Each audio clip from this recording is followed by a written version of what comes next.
pouvez prendre la parole. Bonjour à tous. Oui, je voulais remercier les organisateurs de la réunion et puis ceux qui sont connectés pour leur intérêt pour le monitorage du système nerveux autonome. J'essaie de vous partager des diapos de présentation. J'espère que vous les voyez. Oui,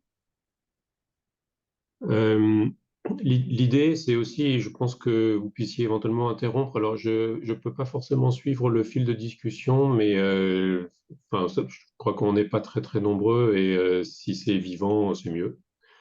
Euh, donc, pour ceux qui ne me connaissent pas, je suis anesthésiste réanimateur. Je m'occupe du centre de traitement des brûlés au CHU de Lille et je travaille depuis 20 ans sur le monitorage de l'arythmie sinusale respiratoire, initialement pour essayer de mesurer la balance antinociception-nociception au cours d'une anesthésie générale euh, et essayer d'avoir une mesure objective donc du besoin du patient en antinociception. Et donc, c'est dans le cadre de ces recherches que on a mis au point ce qu'on appelle aujourd'hui l'Analgesia Nociception Index, qui est en fait une technique d'analyse de l'arythmie sinusale respiratoire qui permet d'avoir une mesure qui est reproductible en inter et en intra-individuel, ce qui n'était pas encore au point au moment où on a commencé à travailler sur cette question du monitorage, donc pour moi en 2003. Et donc l'algorithme que je vais vous présenter rapidement est un peu mathématique. Il est surtout pas une boîte noire. Il repose sur des technologies, disons, de traitement du signal qu'on appelle la transformée en ondelette, euh, qu'il faut voir surtout comme une transformée qui permet de alors faire il faudrait arrêter les instruments, s'il vous plaît. ça permet de faire des mesures qui sont reproductibles et qui sont très respectueuses du signal, en fait. Donc, la transformée en ondelette, ça sert surtout à ça. Et la normalisation, on en parlera un petit peu plus loin dans la présentation, permet de rendre les mesures reproductibles en inter et en intra-individuel, ce qui explique finalement que le moniteur fonctionne. C'est grâce à cette normalisation du signal, qui est une technique qui est en fait commune à tous les procédés de mesure d'un signal. Par exemple, en astrophysique, la normalisation permet de rendre la comparaison possible entre des étoiles dont la luminosité est différente. Donc, si on Mathieu, imagine, oui, c'est Manuel, excuse-moi, juste, j'ai la diapo de titre simplement avec. Le Gaillard. j'ai pas, pour l'instant, je faisais Join the meeting. une D'accord, petite ok. explication. Parfait. On va rentrer dans le détail après. En fait, c'est un peu du spoiling, du coup. Ce qui compte de comprendre, c'est surtout de ne pas se laisser impressionner par les termes mathématiques ou physiques qui sont utilisés et d'arriver à une compréhension qui, pour moi, est devenue très concrète de ce qui se passe dans le tronc cérébral d'un patient pour en mesurer le contenu en tonus parasympathique. Même si on parle d'échantillonnage, d'échantillonneur, même si le rythme cardiaque est le premier échantillonneur physiologique de ce qui se passe au niveau du noyau du nerf vague, et même si c'est des boucles réflexes qui peuvent paraître, disons, un petit peu complexes, en fait, on s'habitue en regardant surtout la fenêtre du milieu dans le moniteur, je la montrerai après, à voir évoluer le contenu de tonus parasympathique d'un patient seconde après seconde en fonction du contexte. On le voit se dilater, on le voit s'écraser. Et je pense qu'une comparaison qui a du sens, c'est de s'imaginer qu'on regarde les pupilles d'un chat qui de temps en temps sont très serrées, de temps en temps sont très dilatées. Et à mon sens, la fenêtre couvre le monitorage du système nerveux autonome sur le tronc cérébral. C'est la même chose que de regarder la pupille d'un chat se dilater ou se contracter. Et l'information qu'on en a finalement en tant que clinicien, elle est très visuelle et c'est, à mon sens, le travail principal auquel j'ai pu contribuer, ça a été de rendre facile à comprendre dans un moniteur qui évolue seconde après seconde au lit du patient, une mesure qui sinon était cachée, était disons, théoriquement connus de tous lors des études médicales, mais difficiles d'accès sans avoir un monitorage adapté. Alors, je déclare un lien d'intérêt avec la start-up même de Loris qui commercialise le moniteur qui a été mis au point au CHU de Lille, dont les brevets sont détenus par le CHU de Lille et qui a l'exclusivité de la commercialisation du moniteur dans le domaine hospitalier. Monitorer la nociception, donc je vous l'ai dit en introduction rapidement, en 2003, il s'agissait d'aller rechercher le signal nociceptif dans son trajet. Nous, on s'est focalisé sur le tronc cérébral avec des influx nociceptifs qui ont un effet finalement très bas dans le système nerveux central, là où le cerveau est encore très reptilien, avec des réponses qui sont du coup au niveau des nerfs de la base du crâne, des réponses au niveau pupillaire et des réponses aussi au niveau du tronc cérébral qui sont hémodynamiques ou qui permettent d'anticiper une réactivité hémodynamique. Donc ce qu'on voit en voyant, disons, le contenu parasympathique se contracter lors d'une balance antinociception qui n'est plus en faveur de l'antinociception, mais qui devient le reflet des rouages internes de l'organisme vers une sécrétion de catécholamines endogènes. En fait, c'est vraiment ça qu'on voit quand on observe à la loupe le noyau du nerf vague dans le tronc cérébral. Tous les monitorages existants, tous les moniteurs de nociception, c'est à mon sens un terme qui est un peu abusif, mais qu'on trouve maintenant dans la littérature assez fréquemment, c'est moniteurs de nociception sont tous des moniteurs du système nerveux autonome. La nociception, aujourd'hui, ne peut pas être mesurée de façon directe, et quel que soit le moniteur qu'on regarde, c'est toujours une des multicouches du millefeuille du système nerveux autonome qui est mesurée et analysée, que ce soit le NOL, que ce soit le Surgical Plate Index, le réflexe R3, ou que ce soit des indices dérivés de l'EEG, comme celui du CONOX, par exemple, qui s'inspire donc du traitement EEG pour faire une mesure de la nociception. Et ça, il faut vraiment en être convaincu quand on est un clinicien qui utilise un moniteur dit de nociception. C'est un moniteur d'une couche du système nerveux autonome. Et l'autre élément dont il faut être absolument convaincu, c'est que ces différentes couches communiquent assez mal entre elles. Donc le fait qu'un moniteur donne une information n'est pas contradictoire avec le fait qu'un autre moniteur qui monitore une autre couche du système nerveux autonome donne une autre information. Et c'est bien en comprenant le fonctionnement de chaque couche du système nerveux autonome qu'on peut interpréter les informations qui sont fournies par les moniteurs. Donc à mon sens, un seul moniteur ne peut pas forcément renseigner de façon simplexe, monosynaptique, sur le fait que le patient a besoin d'une antalgie supplémentaire ou pas. Il faudrait finalement monitorer l'ensemble des couches du système nerveux autonome pour avoir une vision complète du patient. Ça, évidemment, c'est pas à la portée de tout le monde et c'est pas forcément intéressant pour tout le monde. Il y a quand même globalement des avancées qui sont réelles actuellement dans la littérature lorsqu'on utilise un moniteur, quel qu'il soit, pour améliorer la composante antinociceptive ou le confort parasympathique de son patient. Et puis, alors, quel intérêt donc de mesurer la nociception? Donc, on l'a vu de façon très indirecte. À mon sens, un jour, on aura dans nos blocs opératoires des dispositifs d'administration en boucle fermée. Vous avez à gauche un prototype qui verra probablement pas le jour, mais qui est issu des travaux de l'équipe d'anesthésie de l'hôpital Foch, qui arrivait à partir d'un seul signal électroencéphalographique à déduire les besoins du patient en composante hypnotique et en composante morphinique, et donc à piloter deux seringues électriques, l'une avec du propofol, l'autre typiquement avec du rémifentanil.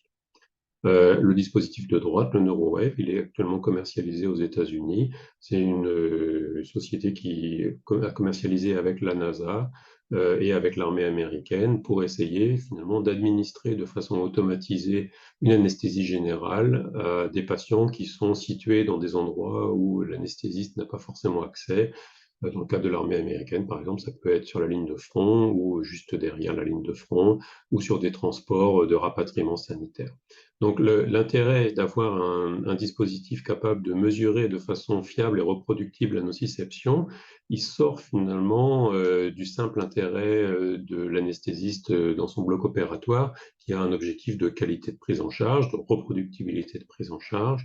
Il va dans des endroits où on fait de la sédation, où on fait de l'anesthésie, même sans bloc opératoire. Il y a beaucoup de littérature finalement sur les dispositifs de monitorage et l'administration en boucle.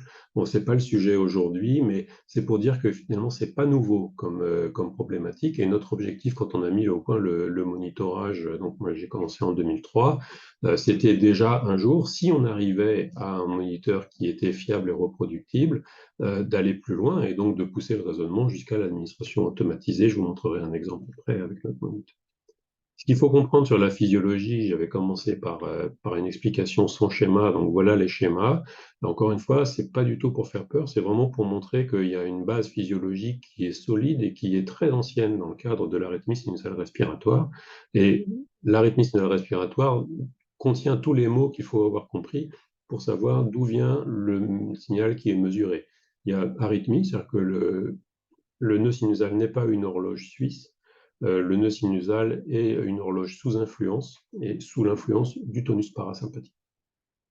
L'influence du parasympathique s'exprime lors de chaque inspiration par une distension de mécanorécepteurs qui sont bronchiolaires, en fait, qui sont sensibles au stretch, donc à la distension, quel que soit le régime de pression. Et ça, c'était une nouveauté lorsqu'on s'est mis à travailler sur ce sujet, c'est que la littérature avait décrit des décalages de phase lorsque le patient passait d'une ventilation spontanée à une ventilation en pression positive. C'est des décalages que nous, on n'a jamais observés avec la technique de transformer de la série RR en ondelettes avec un filtrage qui est relativement basique et qui se focalise sur les hautes fréquences de façon à mettre en évidence l'influence de chaque cycle respiratoire. Ici, vous avez en exemple sur 256 secondes, donc ça fait 5 minutes, la série RR d'un patient sous anesthésie générale. On voit très très bien que ce n'est pas une sinusoïde, en fait, ça ressemblerait plutôt à ce que les mathématiciens appellent une cycloïde, c'est-à-dire que c'est la courbe qu'on obtient si on met un point lumineux sur la roue d'un vélo et qu'on ouvre un appareil photo, par exemple de nuit, et qu'on fait avancer le vélo. On a un point lumineux qui part du sol et puis qui boucle, qui arrive au sol et qui reboucle comme ça. Donc ça, c'est une cycloïde. Et c'était important du coup de choisir une analyse respectueuse pour traiter ce signal-là. Donc respecter chacune des pointes qui est liée à l'inspiration du patient, donc au stretch qui est induit par chaque phénomène inspiratoire, qu'il soit spontané ou qu'il soit en pression positive du patient.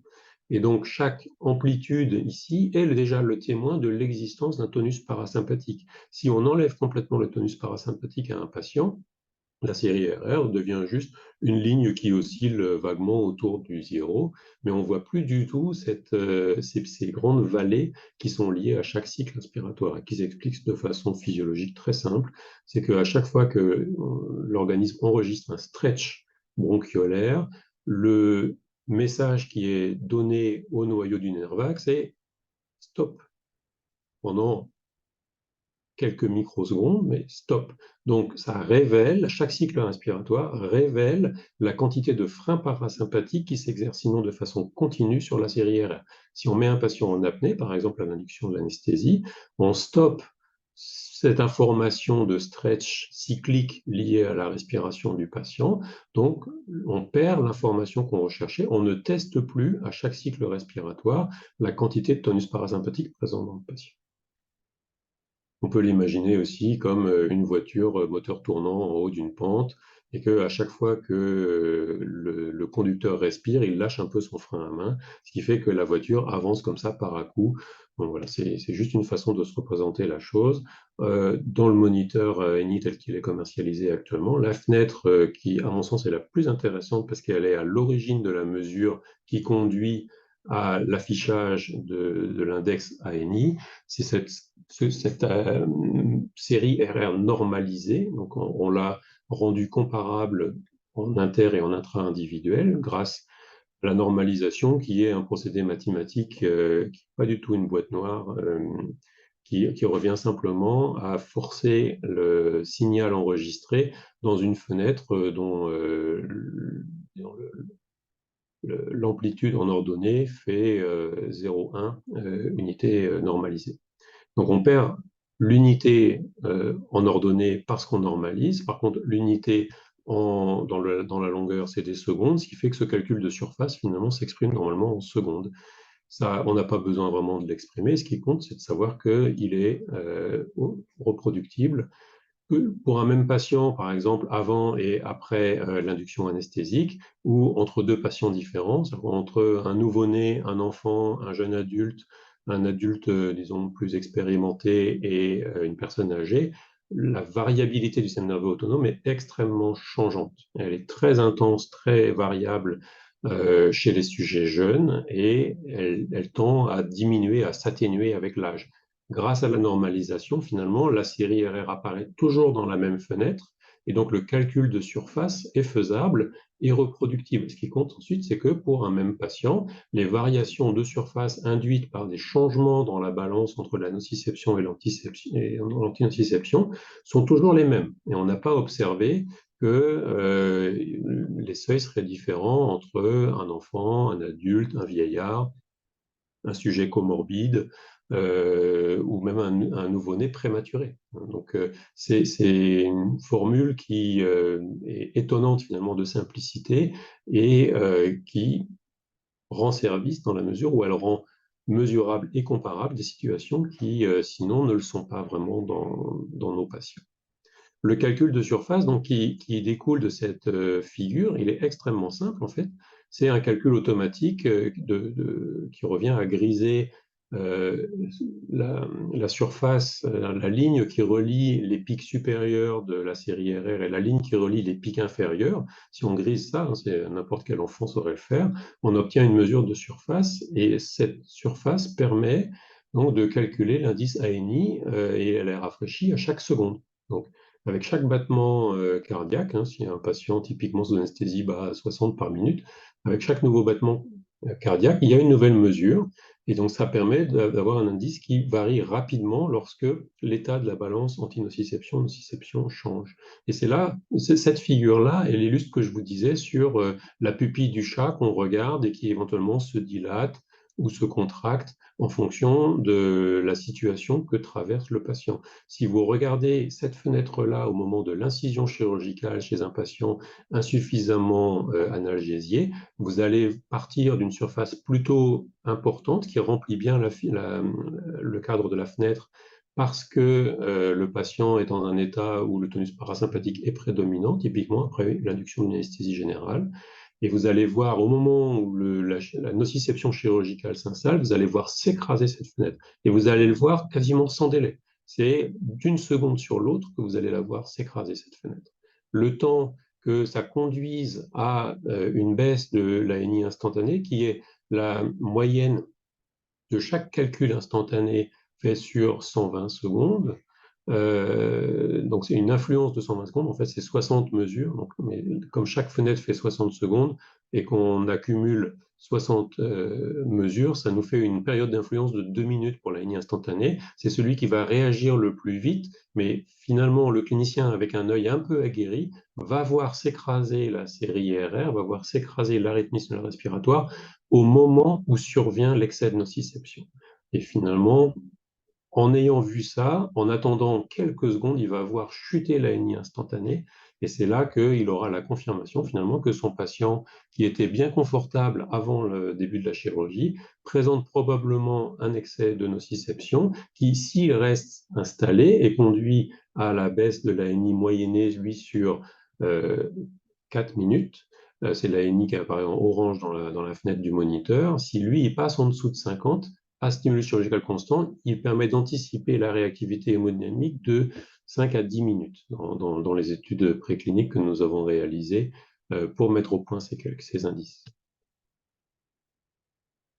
Est-ce qu'il y a des questions à ce stade-là? Est-ce que je vous avais prévenu que c'était un petit peu théorique, un peu mathématique? Il ne faut vraiment pas se laisser impressionner par ça. S'il n'y a pas de questions, dans ce cas, on continue vers du pratico-pratique. Des études cliniques, de la vraie vie. Le moniteur, on a vraiment essayé de le mettre au point pour rendre service aux cliniciens qui sont dans les salles, au bloc opératoire tous les jours, y compris aux infirmiers anesthésistes qui, quand ils s'intéressent à la forme des signaux, voient des choses qui sont tout à fait pertinentes dans le moniteur. Une des premières études que moi j'ai réalisées au déchocage chirurgical au CHU de Lille, c'était sur des cholécystectomies faites par soliochirurgie sous anesthésie totale intraveineuse à base de propofol et de rémifentanil. avec un modèle de propofol de Schneider qui avait pour objectif de maintenir l'indice bispectral dans la fenêtre 40-60, qui est la fenêtre habituelle, et une administration de rémifentanil qui n'était pas encore en boucle ouverte. En fait, on n'était pas tout à fait certain des seuils qu'il fallait retenir pour le ANI à cette époque-là, et donc on recherchait justement la caractérisation des seuils qui permettaient d'anticiper la réactivité hémodynamique. Donc les différents temps qu'on a pris sont après l'induction anesthésique, mais avant la pause du premier trocar, ensuite après la pause des premiers trocars, après l'insufflation du pneumopéritoine, et puis en cas de réactivité hémodynamique, ce qui conduisait dans notre protocole à l'augmentation de l'administration du rémifentanil. Et un dernier point qui est important, qui est en fin de chirurgie. Et on voit donc sur cette figure qui montre en haut la fréquence cardiaque, la pression artérielle systolique, finalement la fréquence cardiaque a relativement peu évolué au cours des différents temps qu'on a enregistrés, avec des mesures qui sont toujours restées finalement autour de 60-70. La pression artérielle systolique qui partait autour de 100 avant la pause du premier trocar montait un petit peu au moment de l'insufflation du pneumopéritoine et atteignait le seuil de 20% qui nous faisait déclarer la réactivité hémodynamique. Et en parallèle, on voit donc l'indice bispectral qui, lui, était calé autour de 40 et qui n'a pas vraiment bougé pendant tous les temps enregistrés, alors que l'ANI, lui, part d'une valeur très élevée, donc un tonus parasympathique largement prédominant, ce qui s'explique complètement par le type d'anesthésie utilisée, là, anesthésie totale intraveineuse avec du propofol et du rémifentanil. Donc le patient avec un parasympathique autour de 80-90%, sous une cible de rémifentanil à 3,5, en fait, et dans un état où l'état antinociceptif prédomine largement sur la balance nociceptive. On voit que cet état change lorsque le chirurgien insère le premier trocar, avec un parasympathique qui chute de façon assez nette autour de 60 pour la valeur médiane qui est présentée. Au moment de l'insufflation du pneumopéritoine, on voit une stimulation qui est nociceptive, en fait, et donc qui contribue à faire baisser le confort parasympathique autour de 50, qui est le seuil qui est apparu ensuite dans la plupart des études réalisées à la recherche d'un seuil, comme étant le seuil qui permet d'anticiper une réactivité le plus souvent. Et puis au moment de la réactivité hémodynamique, donc quelques minutes plus tard, on voit donc l'ANI qui lui est franchement passé en dessous du seuil de 50, avec une valeur médiane autour de 40. On voit une dispersion aussi qui est très faible, donc vraiment des mesures très ramassées. Ça correspond finalement à la fenêtre d'arythmie sinusale très écrasée autour du zéro. La pupille est si c'était la pupille d'un chat, vraiment une pupille qui serait très serrée, alors qu'on partait d'une pupille plutôt dilatée sur les valeurs élevées, un ANI élevé. Et on retrouve, même après des temps de chirurgie qui étaient parfois de 1h30, 2 heures, on retrouve tout à la fin, une fois que le dernier point est posé, au temps NOSTIM 2, un tonus parasympathique à nouveau prédominant. Donc, c'était déjà l'impression que, indépendamment finalement de ce que traversait le patient pendant la chirurgie, le fait d'arrêter la stimulation contribuait à faire complètement inverser la balance entre la nociception et l'antinociception par rapport à un temps de réactivité hémodynamique où l'excès de nociception était devenu évident.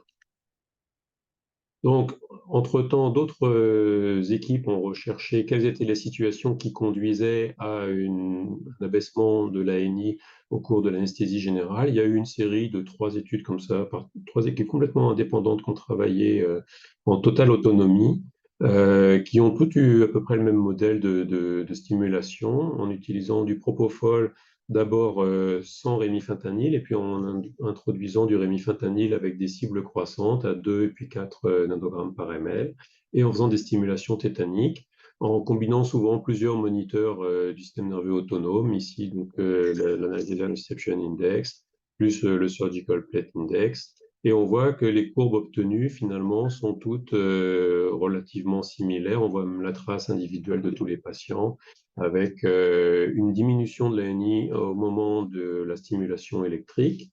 Lorsqu'il n'y a pas de rémifentanil, on voit que même la ligne moyenne obtenue est relativement basse et qu'elle croît progressivement avec l'introduction de rémifentanil à dose croissante. Et puis on voit aussi la grande variabilité interindividuelle de la sensibilité et de la réponse des patients au rémifentanil, puisque on voit dans le cas à 4 nanogrammes par ml des patients qui sont totalement saturés en termes d'ANI, avec un parasympathique qui plafonne à 100, et ça, pour le coup, c'est des situations dans lesquelles on suppose un surdosage en morphinique, c'est des situations qu'on voudrait éviter, et donc la suite de nos travaux vise à essayer justement de diminuer les apports de rémifentanil lorsqu'on observe ce genre de surdosage. Par contre, d'autres patients qui, eux, ont vraiment des valeurs qui restent basses, et pour le coup, c'est la personnalisation même de l'administration des morphiniques. Pour le coup, c'est sans doute des patients qui ont un besoin d'antinociception largement supérieur à ceux qui, eux, sont déjà saturés. Donc, c'est une façon de mettre en évidence la grande variabilité de sensibilité des récepteurs aux morphiniques chez les différents patients qu'on a à prendre en charge. Les paramètres hémodynamiques, fréquence cardiaque, pression artérielle ne bougeaient pas lors des stimulations, ce qui peut s'entendre en fait que la stimulation est trop brève pour conduire à une variation. Et on voit bien que les baisses d'ANI, elles sont nettement significatives, avec une tendance à augmenter lorsque l'imbibition par le rémifentanil est croissante. Une autre équipe avec une méthodologie très similaire. Et alors là, pour le coup, il y avait 3 moniteurs, l'ANI, le SPI et le diamètre pupillaire, avec une augmentation par palier. Donc là, c'est en débit mastic de rémifentanil, qui conduit à l'établissement de courbes ROC pour chaque moniteur. Alors, une fois, ce n'est pas une compétition, hein. Le but, c'est de comprendre quel est l'état du système nerveux autonome de notre patient. Ici, les surfaces sous la courbe ROC sont plutôt bonnes pour l'ANI. En fait, elles sont bonnes pour tous les moniteurs. Et je pense que c'est un des messages les plus importants à faire passer aussi aux jeunes générations, aux internes en anesthésie. C'est que ce qui compte, c'est de comprendre le système nerveux autonome et de le monitorer, quel que soit le moniteur. Et le message principal de cette publication, à mon sens, est que les courbes ROC de la fréquence cardiaque et de la pression artérielle sont sur la ligne diagonale de la fenêtre, et donc sont un pur hasard en fait s'ils permettent éventuellement d'anticiper une réactivité hémodynamique. Il faut bien voir que avant les années 2000, on n'avait que l'hémodynamique pour juger de l'adéquation des médicaments antalgiques qu'on distribuait à nos patients. Ici, on a une étude en pédiatrie qui a analysé aussi, qui a recherché le bénéfice du monitorage par ANI, qui trouve aussi, de la même façon que les fréquences cardiaques, pression artérielle, sont très peu prédictives de l'état de la balance antinociception-nociception, et qui trouve des courbes ROC qui montrent que l'ANI permet d'évaluer correctement la nociception, la balance antinociception-nociception chez des enfants au cours de la chirurgie. Il y a quelques cas cliniques dont on ne peut pas espérer faire une vraie étude qui m'ont intéressé. Moi, c'est un cas que j'ai rencontré quand je travaillais au déchocage chirurgical au CHU à Lille. Un patient qui se présente pour une douleur abdominale et chez qui le scanner révèle une ischémie mésentérique avec un échec de la désocclusion mésentérique lors de la première intervention chirurgicale. Et donc un patient qui reste en ischémie mésentérique pendant 48 heures avant de pouvoir retourner au bloc opératoire avec un autre opérateur qui met en évidence donc une nécrose du grêle sur 10 cm, une subischémie sur 1 mètre, et qui se lance dans une chirurgie qui finalement n'est pas très, qui modifie pas beaucoup les équilibres internes physiologiques du patient, une résection du grêle, un pontage, ça saigne pas vraiment, mais les difficultés pour l'anesthésiste sont assez claires rapidement, puisque le patient est tachycarde en continu depuis l'induction, malgré un remplissage. Première hypothèse, ischémie mésentérique, peut-être qu'il y a une hypovolémie. Donc le patient a été rempli, ça n'a rien changé. Une augmentation progressive de l'acide de rémifentanil, là c'est pareil, on se dit tachycardie, est-ce qu'il ne serait pas en excès de nociception? Donc ça c'était sans aucun monitorage, c'est patient jeune, on était un peu parti la fleur au fusil. Au bout de 2 heures de chirurgie, en pratique, il fallait bien constater qu'on ne savait pas où on en était dans les apports et dans les besoins du patient en termes de composantes hypnotiques et composantes analgésiques. La fréquence cardiaque à 110, le patient n'avait pas saigné, il avait été bien rempli. La cible de Rémi était à 6 nanogrammes par ml, le propofol à 3,5. Et là, on pouvait qu'avoir des questions. Est-ce que le patient dormait bien? Est-ce qu'il avait mal ou pas? Enfin, bon. Et donc là, on branche un moniteur à BIS qui trouve qu'on est dans l'intervalle 40-60, on ne change rien à l'administration du propofol. Et par contre, le moniteur ANI, alors ça, c'est vraiment une interface très ancienne, vraiment très historique, mais où on voit bien cette figure, cette série au milieu, où d'un coup d'œil, on voit que la fenêtre est remplie par la surface générée par l'arythmie sinusale. Donc là, dans l'analogie avec la pupille du chat, on dirait la pupille est très dilatée, le confort parasympathique est très élevé, et d'ailleurs la mesure ANI à droite de l'écran confirme complètement cette impression visuelle. Le tonus parasympathique prédomine largement, et donc c'est un exemple où un patient tachycarde est en fait totalement surdosé en termes d'antalgie morphinique. On est en train probablement de faire baigner dans un bain de morphinique et ses récepteurs muent de la même façon. Ça fait le lit des hyperalgésies post-opératoires. En fait, c'est vraiment une situation qu'on souhaite éviter. Et donc, on peut, grâce à cette information, diminuer l'apport de rémifentanil. D'ailleurs, il ne se passe absolument rien dans les 2 heures que suit la chirurgie après ça, en termes d'hémodynamique. La fréquence cardiaque reste élevée. Ça, on l'explique par le syndrome inflammatoire qui s'est constitué pendant les 48 heures de l'ischémie mésentérique. Et au moins sur le plan antalgique, en fait, le post-opératoire se passe bien. Opératoire, il n'y a rien de plus. Donc, on a d'autres cas comme ça aussi, avec des études en chirurgie orthopédique sous garrot, lorsque le patient devient hyper tendu au bout d'une heure de garrot, probablement parce qu'il y a des phénomènes ischémiques qui sont à l'œuvre dans le membre ischémique sous garrot. On n'a pas d'explication nette sur les mécanismes humoraux qui sont à l'œuvre, et pourtant, quand on mesure l'ANI, dans 2 cas sur 3, il est élevé en fait à ce stade-là de la chirurgie. Donc ça veut dire que c'est des hypertensions qui sont liées à une transmission probablement intraneurale d'un message lié à l'ischémie du membre, mais ce n'est pas lié à un excès de nociception. Et donc, dans une étude qu'on a réalisée en orthotraumato, qu'on a publiée aussi, on s'est rendu compte qu'il fallait plutôt traiter l'hypertension artérielle avec un médicament antihypertenseur, en l'occurrence on utilisait de la nicardipine, et réserver l'administration de sufentanil aux patients qui étaient réellement dans un état d'excès de nociception. Et ça a vraiment modifié les pratiques au bloc d'orthotraumato à Lille. Une autre étude de pédiatrie qui était intéressante dans son design parce qu'elle comparait des enfants en post-opératoire de chirurgie avec d'autres enfants qui n'étaient pas opérés.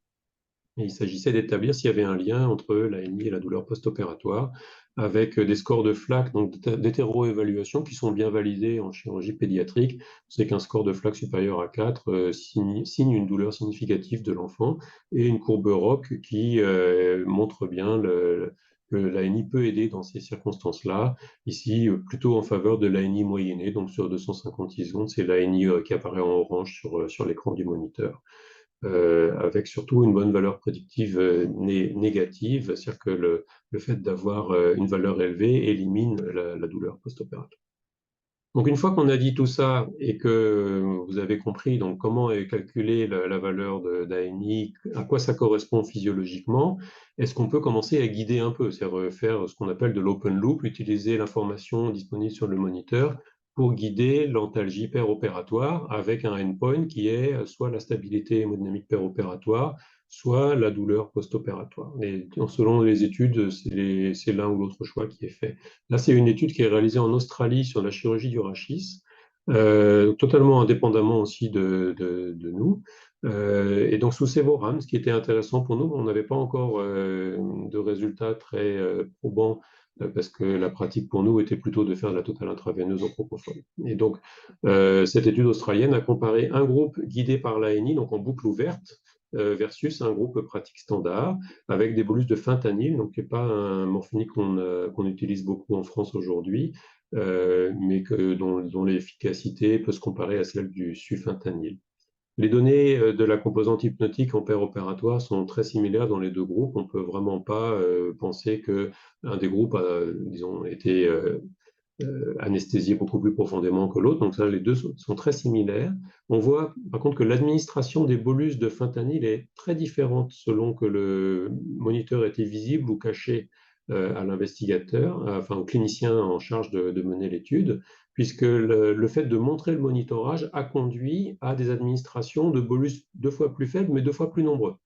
Ce qui conduit à une administration exactement similaire dans les 2 bras quand on prend la durée complète de l'intervention, mais une dynamique de l'administration qui est très différente selon que le moniteur est visible ou pas, avec un bénéfice post-opératoire qui semble très intéressant, dans le sens où les patients qui ont bénéficié donc du guidage par ANI et donc de la dynamique d'administration du fentanyl beaucoup plus fréquente en début de chirurgie, ont eu moins de douleurs en salle de réveil pendant toute la durée de leur séjour quasiment, avec une moindre consommation aussi du fentanyl qui a été utilisé là pour l'analgésie post-opératoire.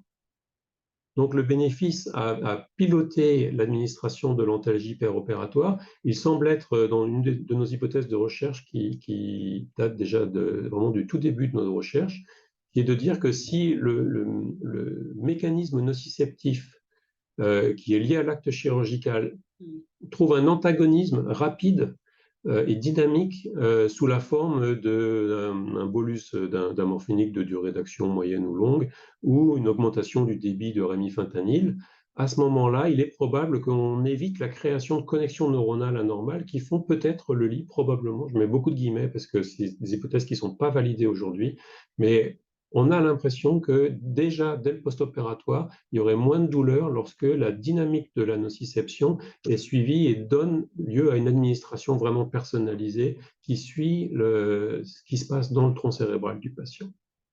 Alors, toujours pour travailler cette hypothèse-là, on a mené une étude prospective randomisée ici au Centre des Brûlés à Lille sur 3 ans, en comparant notre pratique standard qui était de faire de la totale intraveineuse base de propofol rémifentanil avec des objectifs donc d'open loop pour maintenir l'indice bispectral entre 40 et 60 et maintenir l'indice ANI entre 50 et 70 versus un dispositif expert qu'on peut appeler closed loop, qui est en fait vraiment un dispositif expert puisqu'il intègre des raisonnements de l'expert de l'anesthésie qui est qu'on n'administre pas un médicament lorsque l'hémodynamique ne permet pas de le faire.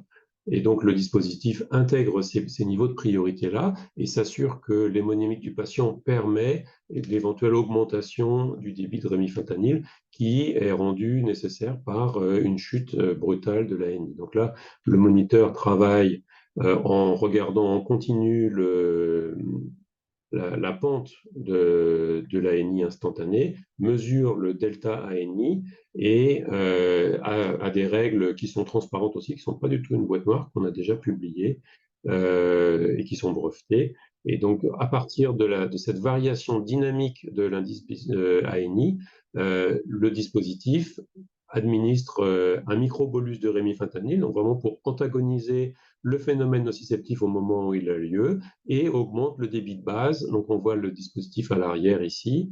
Là, c'était le moniteur donc Physiodoloris en orange qui est connecté donc, au micro-ordinateur que vous voyez sur la tablette juste avant, et donc qui l'alimente en continu avec les données de l'ANI. Et le dispositif est aussi relié au scope multiparamétrique, donc de façon à recevoir la fréquence cardiaque et la pression artérielle, ce qui lui permet justement de garantir qu'on n'administre pas du rémifentanil ou on n'augmente pas la dose de rémifentanil lorsque l'hémodynamique ne le permet pas. Et donc, dans cette étude, on a inclus 52 patients, 26 dans le bras pratique standard et 26 dans le bras système expert Rémiloop.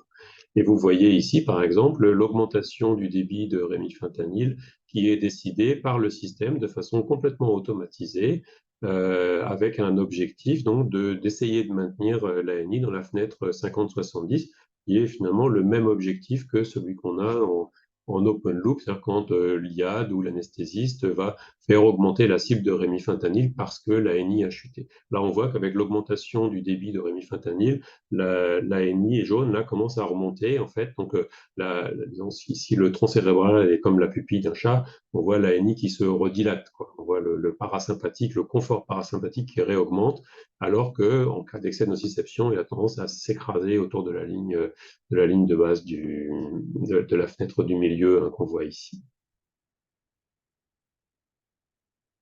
Il y a eu quelques méta-analyses déjà sur différents moniteurs. À mon sens, c'est encore un peu précoce dans l'histoire de l'anesthésie et du monitorage de la composante antinociceptive. Ces études concluent toutes globalement qu'il y a probablement un intérêt, mais que le nombre de patients et le nombre d'études bien montées et bien menées est encore trop faible pour montrer un réel bénéfice. Comme je vous le disais tout à l'heure, en termes de méthodologie, les auteurs choisissent soit un bénéfice en termes de stabilité hémodynamique, soit un endpoint clinique, donc avec un bénéfice lié éventuellement à moins de douleur en salle de réveil pour les patients qui bénéficient d'un monitorage de la composante anti-nociceptive péropératoire. Donc pour le moment, on peut dire qu'il n'y a pas vraiment de certitude dans la littérature sur le bénéfice d'aucun moniteur de la nociception, en tout cas du système nerveux autonome, même si moi je suis plutôt convaincu, libre à chacun de se faire son opinion. Je pense qu'une des études méthodologiquement très intéressantes, cette étude de Funke en Allemagne, publiée dans Anesthesia Analgesia en 2019, qui comparait le guidage fait par différents moniteurs du système nerveux autonome avec la pratique standard et comparait les quantités de sufentanil administrées pour la chirurgie, avec comme critère de jugement principal ici la quantité totale de sufentanil administrée. Et les premiers résultats, finalement, montrent que voilà, si on s'en tient à la quantité de sufentanil administrée, on pourrait faire ses courses, disons, en choisissant le moniteur qui permet, selon sa théorie, selon son choix, soit de minimiser l'administration du sufentanil. À ce moment-là, il faut choisir le pupillomètre avec le PPI, il n'y a aucun doute. Soit essayer de optimiser disons, le stress endocrine. Et c'est là que l'étude est vraiment intéressante, c'est qu'elle montre bien que le stress endocrine, finalement, n'est pas lié à la quantité de morphinique administrée. Et que le stress endocrine est présent chez les patients, quel que soit le moniteur utilisé, finalement, et la pratique standard fait quasiment aussi bien que le moniteur le plus performant quand on parle réellement du stress endocrine des patients. Et je pense d'ailleurs que dans cette étude, les auteurs ne discutent vraiment pas assez le fait que les moniteurs qui font le mieux, finalement, sont les moniteurs qui sont en continu. Le SPI et le NOL sont des moniteurs continus, alors que le pupillomètre est forcément une mesure intermittente. Et à mon sens, l'explication à moins de stress endocrine dans les deux moniteurs continus de cette étude tient au fait qu'il donne accès à une dynamique d'administration des antalgiques, c'est-à-dire au bon moment, la bonne dose au bon moment, lorsque le phénomène nociceptif devient prégnant pour le patient et va conduire à la création d'un chemin neuronal de la nociception et à une activation de sa réactivité hémodynamique, alors que la pratique standard et la mesure intermittente ne le permettent pas. Et je pense que ça pourrait servir de base pour des études méthodologiquement bien conduites pour déterminer de quelle façon améliorer le confort des patients en cours de l'anesthésie. Je ne sais pas s'il y a un intérêt, vous parlez aussi de la nociception en réanimation, c'est peut-être pas du tout là que vous intervenez ou que vous travaillez, et à ce moment-là, on peut peut-être passer directement aux questions, dites-moi.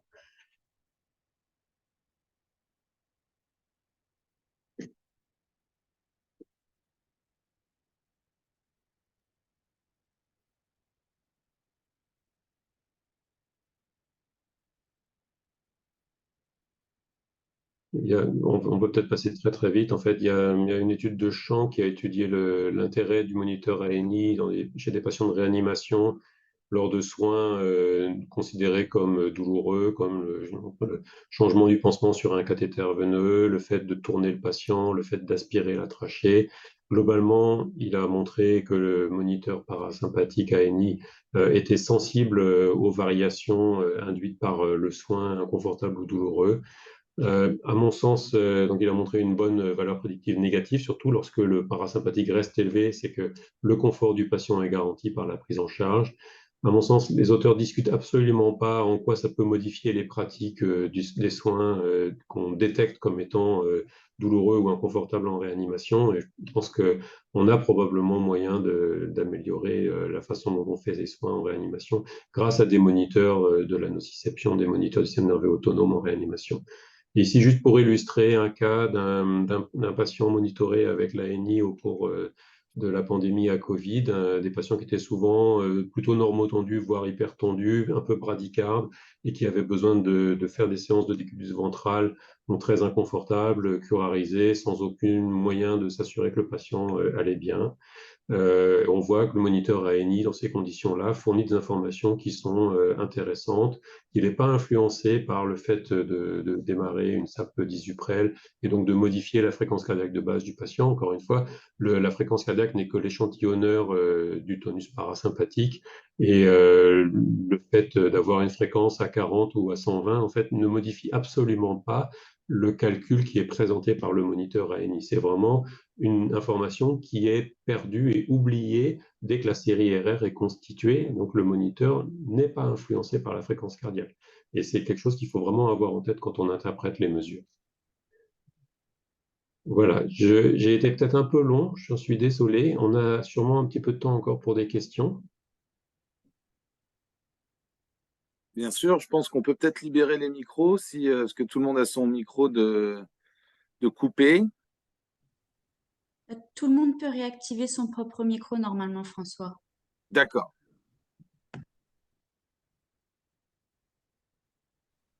J'ai fait une petite remarque, enfin quelques-unes. Bonjour, bonsoir à tout le monde, Emmanuel Bozelli. C'est mon côté parado, mais j'ai vu qu'une des études que j'ai faites citer, alors je suis un petit peu frustré quand même, en anesthésie en réa, mais c'était surtout par rapport à la dédomination, parce que c'est vrai que moi, j'aime pas trop le côté monitorage de la nociception, d'autant plus pour l'ANI, qui est plutôt un marqueur de confort et de parasympathique, etc. Et moi, je développe plutôt l'idée du monitorage de l'analgésie, en particulier avec l'ANI, plus qu'avec les autres, qui sont plutôt un reflet du sympathique, type NOL, etc., SPI ou autre.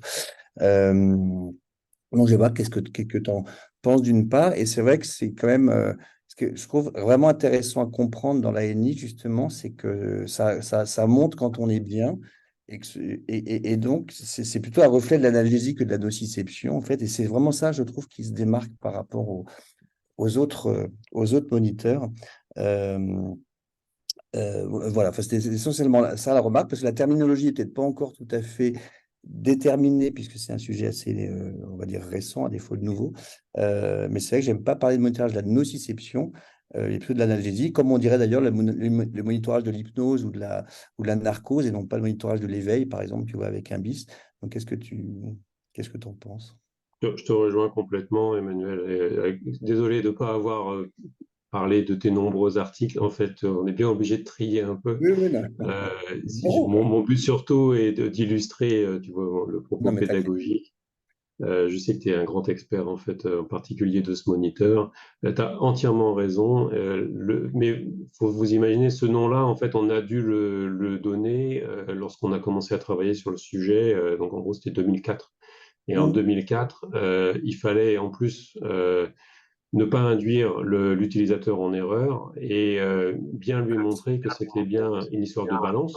C'était le premier moniteur qui montrait vraiment la balance entre la nociception et l'antinociception. Et notre hypothèse de travail, on partait d'une littérature qui disait que le monitorage de l'analgésie ou de la composante globale de l'anesthésie au bloc, c'était pas possible. Et notre approche était de dire, bah, puisque c'est pas possible, on va plutôt essayer de mesurer le parasympathique parce que physiologiquement et mathématiquement, c'est ce qui est le plus propre. Et le fait de travailler sous anesthésie générale éteint toutes les influences corticales et fait que, pour être rigoureux scientifiquement, on ne peut plus parler d'analgésie, on était obligé de parler de nociception, puisque l'analgésie ou la douleur fait appel au vécu d'un phénomène nociceptif par le patient qui est coloré par sa culture, sa sensibilité, tout un tas de choses, donc ils font qu'on appelle la nociception douleur chez le sujet réveillé, mais qu'on ne peut pas parler de douleur chez le sujet endormi. Donc c'est de là que vient le terme, et donc en étant, disons, dans ce contexte des années 2005, avec des études qui étaient uniquement sous anesthésie générale, avec une composante hypnotique mesurée de façon à s'assurer qu'il n'y avait pas d'influx cortical, on était obligé de l'appeler comme ça. Aujourd'hui, je te rejoins complètement, le moniteur est sorti du bloc opératoire, il est en train de montrer sans doute un intérêt, à mon sens, que moi j'utilise tous les jours dans mes chambres de réanimation brûlées, en réanimation de patients qui sont soit intubés, ventilés, sédatés, curarisés, on les connaît tous et c'est des boîtes noires, ces patients-là. Hein. Si on n'a pas un moniteur pour nous aider, on ne sait pas ce qu'on fait. Et puis progressivement, rapidement, on va essayer de les décolariser, de les réveiller. Nous, on leur administre de la clonidine en grande quantité pour favoriser le sevrage des autres médicaments. Ils sont conscients, coopérants, malgré des doses de morphinique, de kétamine, de gabapentinoïdes maintenant, qui sont souvent conséquentes. Et malgré ça, le monitorage continue d'être informatif. Et ça, c'est aussi un message qui est très important. C'est que les variations qu'on observe dans le moniteur, dans des patients qui sont conscients, donc on peut parler de douleur, et c'est là qu'aujourd'hui, maintenant, en mon sens, on doit parler de confort. Oui, ben c'est ça. Puisque chez ces sujets-là, c'est l'inconfort lié soit à de l'anxiété, soit à de la douleur qui va faire baisser l'ANI, donc le confort parasympathique. Et je crois qu'aujourd'hui, c'est légitime effectivement de parler d'une mesure du confort parasympathique finalement, avec cette couche qui reste extrêmement propre finalement. C'est le parasympathique, en fait, il n'y a rien de plus pur dans l'organisme. Et le sympathique, finalement, dans la composante basse fréquence de la série RR, est largement pollué par d'autres phénomènes, alors que le parasympathique n'est pollué par aucun autre phénomène. C'est une mesure sans biais quasiment qui, de ce point de vue-là, est assez magique. Je le pense encore 20 ans après avoir commencé à travailler sur le sujet. Non, mais Donc, je te rejoins complètement et surtout de parler de confort parasympathique, ça permet d'ouvrir aussi vers les études de la transhypnotique, hein, celle que tu avais faite dans un congrès d'ailleurs, est extrêmement propre et montre bien l'enrichissement du parasympathique lorsque les patients sont en transhypnotique. C'est aussi des techniques qu'on utilise chez nous au Brelet pour les soins, pour des pansements. Enfin, et on voit réellement, on peut utiliser le moniteur juste comme un moniteur de la transhypnotique. Et ça, à mon sens, c'est le bon terme aujourd'hui, je crois, qui n'est pas trompeur, c'est confort parasympathique finalement. J'achète, ouais, j'achète le confort J'achète. parasympathique. Non, mais Ouais, c'est c'est vrai, parce que c'est important. Et enfin, je ne sais pas quel est le niveau de connaissance un peu tout le monde sur le moniteur, mais vraiment, c'est vraiment important de comprendre ça, c'est-à-dire que ça montre quand on est bien. Les valeurs prédictives négatives, en particulier chez le patient conscient, sont extrêmement importantes. C'est-à-dire, en clair, si l'ANI est élevée, on sait que les gens ils sont confortables, donc ils ne sont pas stressés, pas douloureux, pas anxieux, etc. Là où quand l'ANI est bas chez les patients éveillés, justement, bah, peut-être qu'ils ont mal, mais peut-être qu'il y a de l'anxiété, etc. Donc ça, c'est vraiment important. Et la terminologie, jusqu'à là, j'utilise beaucoup, moi, monitorage d'analgésie, mais bon, on parle bien d'analgésie péropératoire pour les patients analgésiés, mais aussi le monitorage du tonus parasympathique relatif. Mais là, bon, ça, on commence déjà à être un peu dans les trucs compliqués. Et donc, j'aime beaucoup le confort parasympathique. Donc, je prends.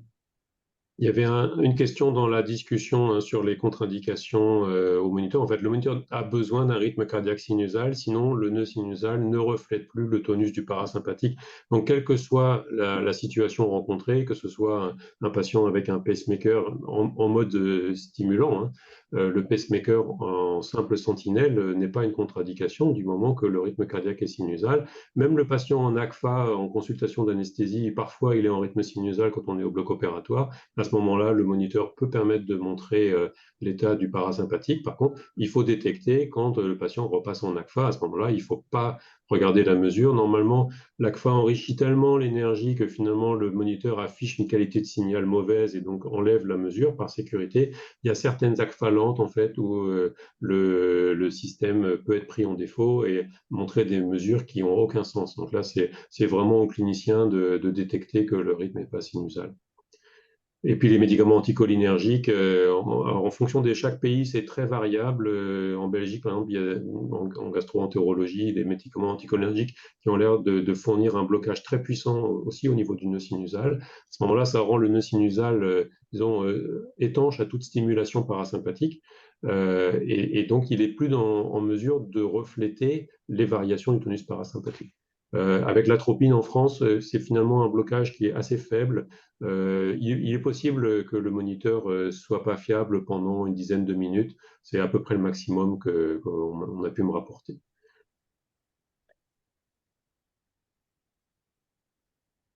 J'ai une question, s'il n'y en a pas d'autres. Concernant, j'ai remarqué, moi, parce qu'on parle sur le chat à des contre-indications, tout ça. Donc, il y a l'histoire de perturbation du système nerveux autonome. Alors, j'ai remarqué, ça c'est purement empirique, hein, mais que des patients épileptiques traitées, enfin, pas une crise d'épilepsie il y a 20 ans, mais des épileptiques traitées. Plusieurs fois, ont des ANI vraiment plus bas que la moyenne, c'est-à-dire on est à 30, 40, là où d'habitude tu t'attendrais à du 50, 60. Et donc pour moi, ça, voilà, ça fait partie un petit peu de mes critères d'évaluation aussi de ça. Est-ce que toi tu as observé ça ou des précisions par rapport à ça ou des remarques en fait sur l'épilepsie? Sévère, je veux dire, vraiment, les patients, tu sais, qui ont le Keppra, le machin, et qui font des crises fréquentes, quoi, pas la. Oui, j'ai rien vu dans la littérature là-dessus. Cela dit, arythmie sinusale respiratoire et épilepsie, il y a quand même des choses. Avec l'ANI, j'ai pas vu un papier qui s'intéresse à ça en particulier. L'ANI, c'est quand même vraiment une fenêtre sur l'arythmie sinusale respiratoire qui a été conçue pour donner une information liée au parasympathique sur une fenêtre courte. Donc, on peut pas dire que c'est l'arythmie sinusale respiratoire dans toute sa richesse. Et souvent, les papiers de neurologie vont explorer d'autres domaines de fréquence que ceux qui sont vraiment la, la petite loupe qu'on ouvre sur le noyau du nerf vague. Moi, j'ai régulièrement chez les brûlés des patients épileptiques, souvent même avec des doses antiépileptiques assez élevées, puisque c'est un mode de brûlure est entré donc dans le service. Je t'avoue que moi, j'ai jamais vu d'ANI vraiment abaissé dans ces populations-là. À quoi ça tient, je n'ai pas d'explication. C'est vraiment, voilà, enfin, pas à propos d'un cas, mais je veux dire à propos de quelques cas que j'ai pu observer. Est-ce que c'est du hasard ou pas? Donc, ok. Parce que Mais c'est pas j'ai. des patients qui convulsaient sur table. Enfin, c'est Non, non, mais pas. épilepsie, système nerveux autonome, c'était pour ça. Je voulais savoir si tu avais des choses un peu plus précises que. La littérature évoque plutôt une baisse du parasympathique qui précède la crise d'épilepsie, hein. D'accord. Ça, il y avait un neurologue ici au CHU de Lille d'ailleurs qui travaillait sur le sujet et qui avait mis en évidence des choses, mais sur un retraitement vraiment plus riche que la simple fenêtre fournie par l'ANI.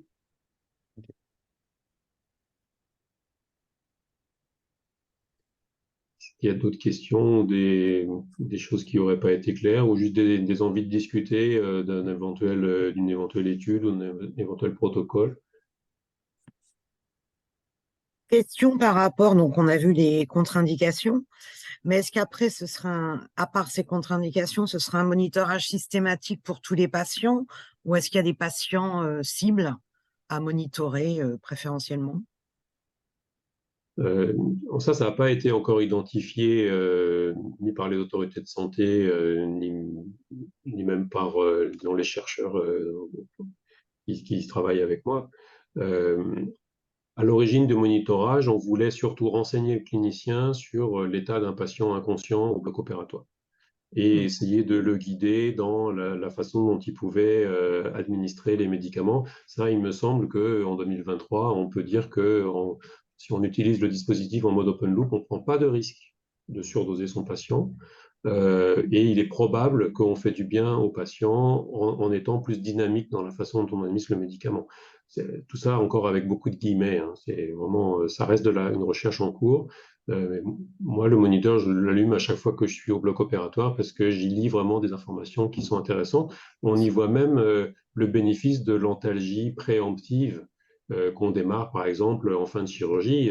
Enfin, chez nous, c'est paracétamol, tramadol, Acupan. On peut même voir le parasympathique augmenter dans ces cas-là, ou chez certains patients, des douloureux chroniques, par exemple, des douloureux rachidiens, qui sont déjà sous morphinique au long cours. Typiquement, le patient dont on sait que ça va être compliqué de lui fournir une antalgie adaptée pendant la chirurgie, on va voir que l'ANI reste bas, qu'il ne répond pas bien à l'administration des morphiniques. On va éventuellement, moi j'aime bien travailler en mode séquentiel, donc introduire de la lidocaïne par exemple, ou pourquoi pas introduire de la clonidine si l'hémodynamique du patient le permet, voir le bénéfice de chacune de ces molécules sur le système parasympathique.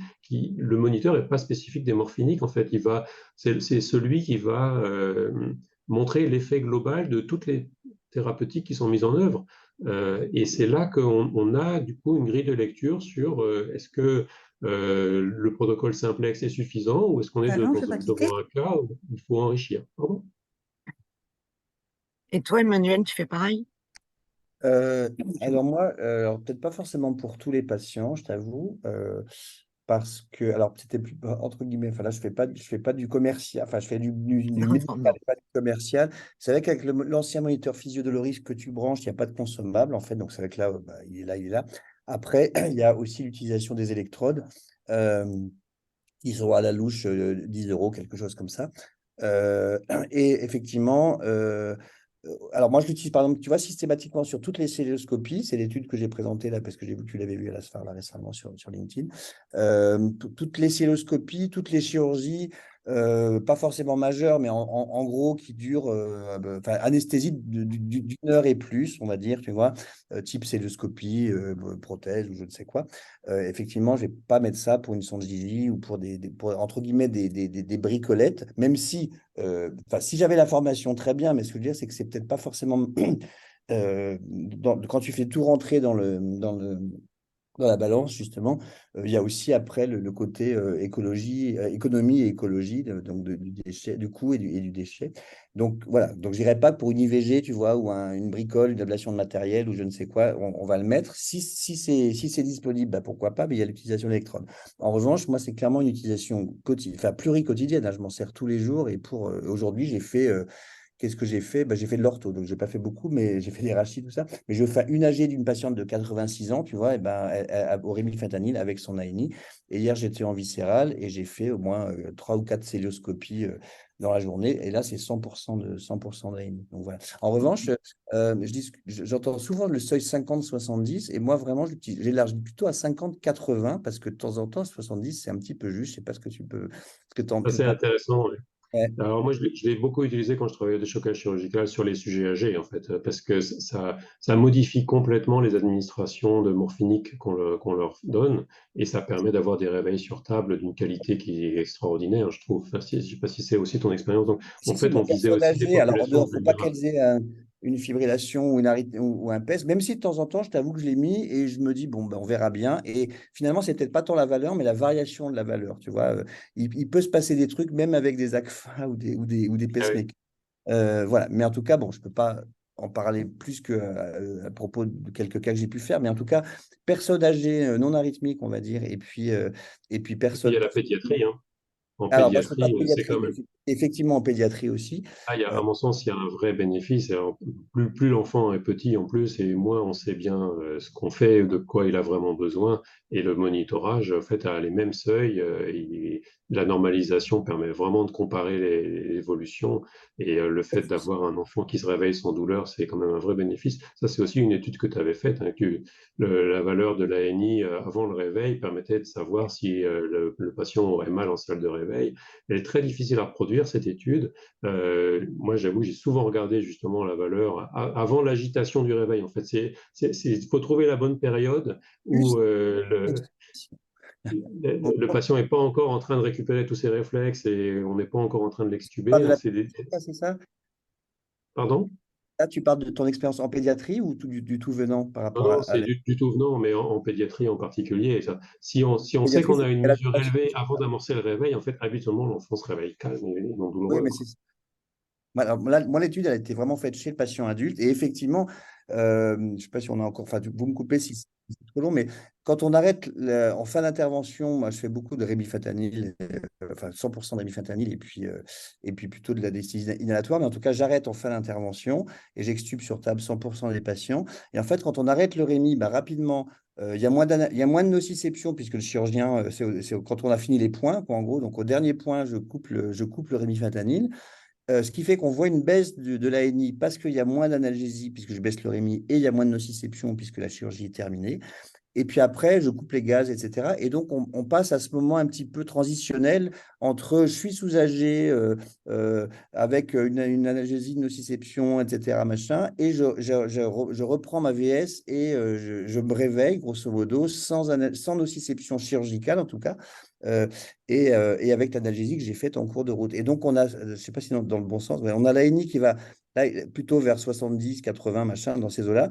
Je coupe mon rémi, ça va baisser et parfois même enfin, la phase de reprise de ventilation. En plus, on sait que c'est lié à l'apnée et tout ça. Donc, il y a vraiment tout ce mélange de Il y a une baisse liée ventilation. à l'apnée, ouais. Ouais, donc, ça baisse. Et puis après, le patient reprend sa ventilation spontanée. Et là, ça remonte à peu près ou pas. Enfin, voilà. Et à un moment, et on est quasiment à un nouvel équilibre anesthésique, enfin, ou en tout cas réveil de l'anesthésie, on va dire, c'est-à-dire le patient a une fréquence respi à 8 au moins, enfin, stable et 8 et quelques, quoi. Retour à la conscience à peu près, et là, on va l'extuber. Et en fait, c'est vraiment à ce moment-là, parce que, ou à ce moment-là, l'ANI reste bas, voire descend encore, et là, je ne vais pas dire tu peux être sûr, mais en tout cas, c'est très prédictif de douleur post-op. Alors que si j'ai un ANI à ce moment-là qui a baissé au moment de couper les gaz, machin, etc., et le patient reprend sa VS, et à ce moment-là, ça remonte, et hop, je l'extube quand il est à 60, 70, 80, et bien là, je sais que le patient, a priori, va plutôt être confortable. Donc, c'est vraiment, il faut vraiment, ça baisse et ça se stabilise, et à ce moment-là, l'équilibre extubatoire, je ne sais pas comment dire ça, est atteint, et je vois ce qui se passe. Mais effectivement, si c'est juste au moment de l'agitation, etc., ça baisse, et là, limite, tu peux rien en Ça dire. baisse parce que c'est la reprise des réflexes. Il y a les chirurgies longues aussi, la carcino, les chirurgies hémorragiques, toutes ces chirurgies où vraiment le monitorage va permettre d'adapter l'administration des antalgiques, de tous les antalgiques en fait, hein. Mais là, en gynéco, par exemple, ça a modifié la façon dont ils géraient les réveils. En fait, avant le monitorage, ils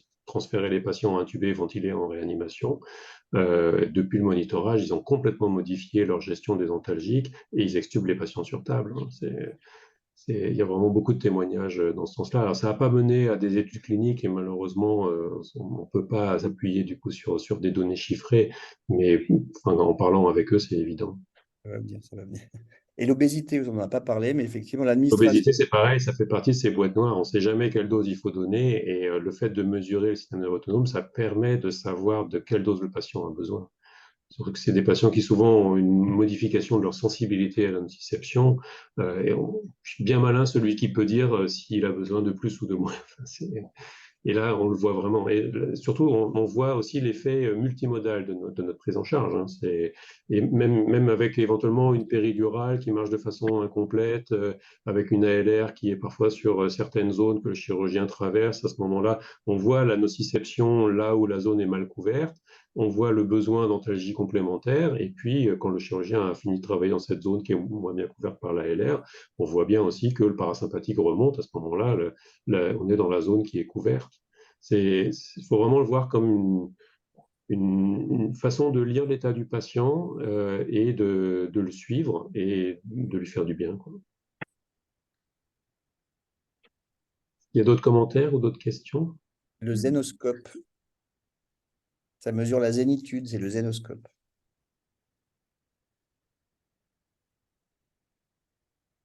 Moi, alors, enfin, s'il n'y a pas d'autres questions, parce que je prends beaucoup la parole, mais tu parlais du Conox tout à l'heure. Moi, j'ai un peu de mal avec, on ne sait pas trop ce que c'est d'une part, mais cette histoire d'interpréter en gros le sous-cortical à partir d'un truc cortical. Enfin, ça t'évoque quoi en gros Moi, ce que j'ai pu voir, c'est que vraiment si tu as des grosses nociceptions, tu vas avoir une grosse variation du Conox. Mais voilà, là où à l'ANI, des fines, enfin, ça me paraît beaucoup plus en finesse sur le parasympathique. Alors peut-être c'est ce que tu disais, c'est plus pur, je ne sais plus ce que tu as dit comme terme, mais Là, en fait, dans la neuroanatomie, le noyau du nerf vague est situé vraiment très bas dans le système nerveux central et donc l'intérêt, c'est qu'il réagit de façon très simple et très rapide. Quand on attend que le phénomène nociceptif passe par le thalamus et réveille le cortex, il y a forcément un délai. Et finalement, ce délai, il s'explique physiologiquement. Il conduit probablement à une administration tardive, à une réaction tardive en termes de prise en charge de l'antinociception. Moi, j'ai utilisé un peu le Conox pour le tester ici, au centre des brûlés. J'avoue que ces variations, surtout, sont inquiétantes parce qu'elles sont très liées à la composante hypnotique du patient. Et on voit l'indice de nociception baisser simplement parce qu'on a induit le patient et remonter de façon explosive parce qu'on réveille le patient, sans savoir si c'est simplement le réveil du patient ou si c'est un réveil dans un état de douleur aiguë, qui est exactement ce qu'on ne souhaite pas, quoi. Donc je pense que c'est vraiment la limite de ces moniteurs de la nociception basés sur l'EEG. C'est que à mon sens, le signal de nociception ne doit pas être mesuré au niveau cortical parce que c'est trop tardif. d'accord, mais je suis d'accord avec toi. Ouais. que ce qui est intéressant quand quand on utilise l'ANI, qui a vraiment cette spécificité par rapport aux autres, d'être plutôt sur le versant analgésique, confort, nerf vague et tout ça, parasympathique, c'est la précocité. Moi, je trouve vraiment et la réactivité. Enfin, il y a l'incision et pof, l'ANI baisse dans les 30 secondes, la minute qui suit, quoi. On est vraiment sur du temps réel, là où on n'a pas forcément ça avec d'autres.